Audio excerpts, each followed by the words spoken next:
Tadi pagi saya menghadiri Rakornas yang diselenggarakan oleh Kadin, khususnya Kadin Wakil Ketua Umum Bidang Ketenagakerjaan.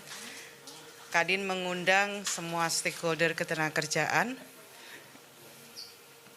Ada teman-teman dari pimpinan konfederasi, kemudian pasti Apindo dan Kadin. Kadin, kemudian di situ menyertakan Kadin dari seluruh provinsi, kemudian juga hadir BPJS Ketenagakerjaan, BPJS Kesehatan.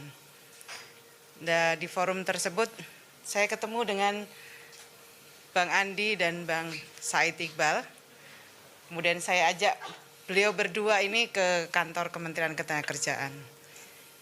Alhamdulillah beberapa hari ini saya menerima beberapa pimpinan konfederasi, mungkin teman-teman juga sudah mendengar beberapa pimpinan konfed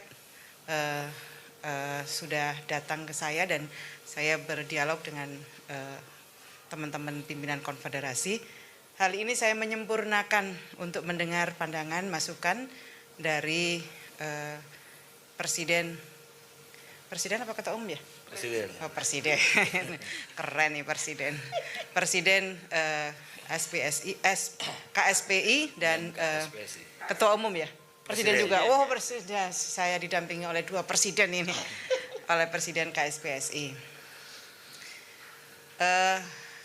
Kami bicara banyak hal, berdialog panjang kali lebar ya, tentang bagaimana kondisi ketenagakerjaan. Saya senang sekali lagi ini menyempurnakan pandangan-pandangan, masukan-masukan dari pimpinan konfederasi yang lain. Nanti setelah ini juga hadir pimpinan Kasar Bumusi. Jam berapa? Jam 1 juga akan. Tapi teman-teman media masih ada nggak nanti? Pimpinan Kasar Bumusi. Pandangan-pandangan kami dengar terutama terkait dengan pengaturan tentang jaminan hari tua. Tentang jaminan hari tua saya kira teman-teman sudah mendengarkan dari berbagai narasumber di internal Kementerian Ketenagakerjaan maupun dari saya sendiri. Sejak saya mendapatkan arahan dari Bapak Presiden, beliau meminta kepada saya untuk merevisi Permenaker nomor 2 tahun 2022 dan mengembalikan ketentuan sebagaimana Permenaker nomor 19 tahun 2015. Nah, sejak perintah itu kami dapatkan dari Bapak Presiden, kami melakukan dialog dengan stakeholder. Kami melakukan serap aspirasi dengan stakeholder, termasuk juga hari ini. Dan pada tanggal Maret kemarin, dari minggu yang lalu ya, pokok-pokok pikiran tentang perubahan Permenaker nomor 2 tahun 2022 juga sudah disampaikan pada rapat LKS Tripartit Nasional. Prosesnya seperti apa? Prosesnya saya ingin menyampaikan bahwa proses revisi Permenaker nomor 2 tahun 2022 mengikuti proses pembentukan peraturan perundang-undangan. Diawali dengan serap aspirasi, kemudian kami melakukan koordinasi antar kementerian dan lembaga, sudah kami lakukan beberapa waktu yang lalu. Setelah itu terumuskan dalam pokok-pokok pikiran, kami laporkan lagi, kami konsolidasikan lagi dengan kementerian dan lembaga yang lain. Setelah itu ada proses harmonisasi. Jadi sebenarnya prosesnya sama seperti proses pembentukan peraturan perundang-undangan yang lain. Nah, selama proses ini berjalan, sebenarnya peraturan yang lama, Permenaker nomor 19 tahun 2015 masih tetap berlaku.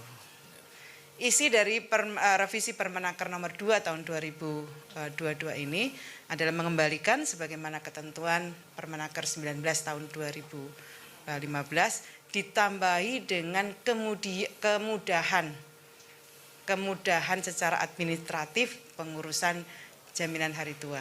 Intinya peraturan ini menyempurnakan bagi teman-teman pekerja atau buruh dalam melakukan klaim program jaminan hari tua. Terima kasih sekali Pak Bang Said Iqbal dan Bang Andi Gani atas kedatangannya. Saya senang bisa berdialog terus dan kita akan terus bangun dialog untuk membangun kondusivitas hubungan industrial. Terima kasih. Ada yang mau disampaikan, Bang? Jadi hari ini kami dan Said Iqbal, KSPSI dan KSPI, dan kami sudah membaca pokok-pokok pikiran pemerintah dan kami menilai positif. Karena itu kami segera minta kepada Bu Menteri dan jajarannya untuk segera menerbitkan Permenaker yang baru. Kembali ke 19 dan ditambah lagi beberapa yang positif, yang menurut saya sangat luar biasa. Jadi kami juga membuktikan kepada publik bahwa Andi Gani dan Said Iqbal tidak pernah isu-isu di luar bahwa anti dialog dengan pemerintah. Hari ini kami datang ke Kemenaker untuk mencapai titik temu dan sinyal positif itu sangat luar biasa buat kami, pimpinan buruh, dan akan segera kami sosialisasikan ke bawah. Terima kasih. Wassalamualaikum warahmatullahi wabarakatuh. Waalaikumsalam warahmatullahi wabarakatuh. Iqbal? Ini sebagai Presiden KSPI, bukan Presiden Partai Buruh. Bismillahirrahmanirrahim. Terima kasih Ibu Menteri Tenaga Kerja, kawan-kawan media cetak online dan media elektronik, televisi, radio, dan live streaming online. Pertama, atas nama KSPSI Andi Gani dan KSPI mengapresiasi pada hari ini dengan itikat yang baik, Ibu Menteri Tenaga Kerja mengundang kami untuk berdialog, wabil khusus yang selama ini berkembang opini yang begitu kuat di kalangan buruh dan juga netizen terkait dengan pencairan manfaat JHT. Sekali lagi kami ucapkan terima kasih, menunjukkan bahwa Menteri Tenaga Kerja tidak anti kritik dan tidak anti untuk mendengarkan aspirasi. Ini hanya masalah waktu dan nampaknya waktu hari ini adalah waktu yang tepat untuk mengundang kami berdua, Bung Andi dan saya. Ibu Menteri, kami ucapkan atas nama buruh terima kasih.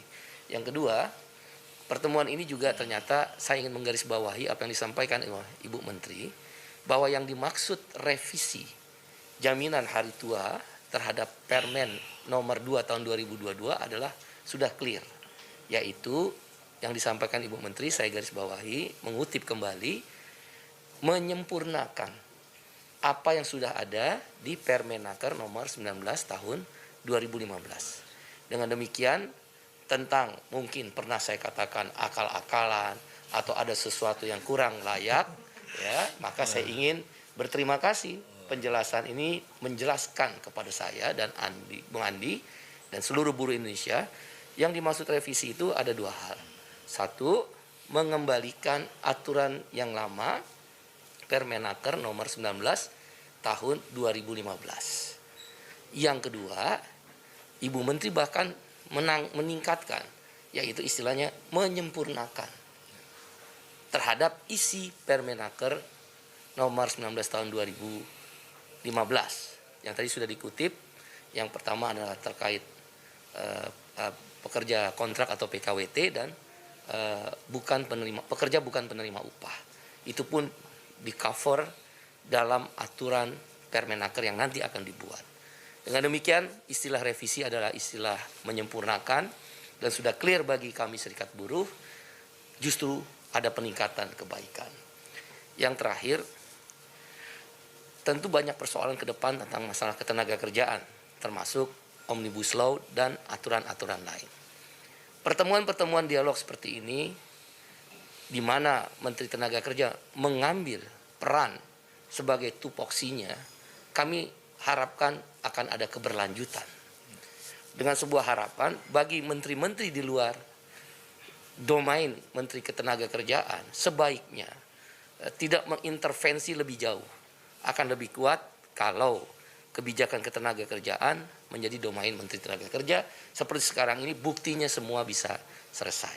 Dengan demikian, KSPSI AGN dan KSPI mengucapkan terima kasih pada Ibu Menteri dan melalui kawan-kawan media kepada buruh Indonesia dan para peserta BP Jam Sostek dan BPJS Ketenagakerjaan, pemerintah atas instruksi Presiden Bapak Jokowi dan ditindaklanjuti oleh Menteri Tenaga Kerja telah mendengar aspirasi, bahkan menambah kebaikan di dalam aturan yang baru itu.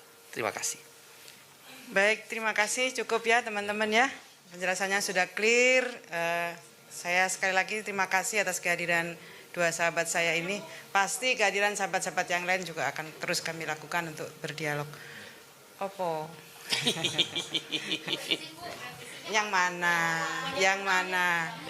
Oke, jadi begini, saya ingin sampaikan bahwa saya tadi sudah sampaikan proses melakukan revisi ini sama seperti membuat peraturan menteri yang baru. Jadi tahapan-tahapan itu harus kami lakukan.